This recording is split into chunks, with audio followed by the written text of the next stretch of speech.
Aħna ser nieqfu quddiem dan l-abbuż sfaċċat issa konfermat mill-ogħla qorti fil-pajjiż. U għalhekk aħna nippretendu illi jinstab min ser jerfa' ir-responsabilità. Mhux aċċettabbli aktar illi jinqala skandlu, jinkisru id-drittijiet u kulħadd jifarfar u jibqa' għaddej qisu xejn mhu xejn.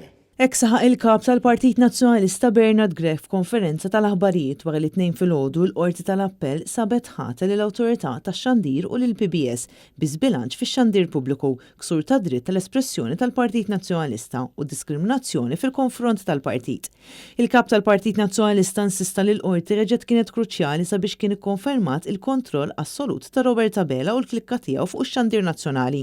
Il-PBS kienet qed tikser manifestament u b'mod flagranti l-obbligi tagħha. Ġifieri hawnhekk erġajna għal darb'oħra l-qorti mingħajr ebda ekwivoku u bużu ċar ta' kliem qiebes qed tgħid u qed turi biċ-ċar fid-deċiżjoni tagħha dak li ilna ngħidu aħna. Għalhekk il-qorti reġgħet tat raġun.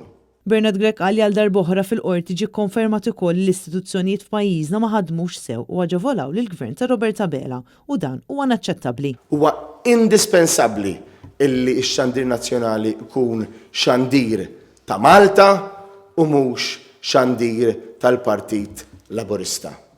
Huwa importanti li jkun ix-xandir tal-poplu. Waqt id-diskors tiegħu il-kap tal-Partit Nazzjonalista saħaq li l-ħidma tal-partit mhux se tieqaf hawn. Dan sabiex il-poplu Malti u għawċi kollu jerġa' jingħata dritt għad-demokrazija li suppost tirrenja f'pajjiżna u dritt għall-istituzzjonijiet li jkunu ħilsa. Il-poplu Malti u għawċi għandu dritt mhux biss ikun jaf il-verità, imma għandu id-dritt li dan l-abbuż jieqaf. Għandu id-dritt li jgħix f'pajjiż normali.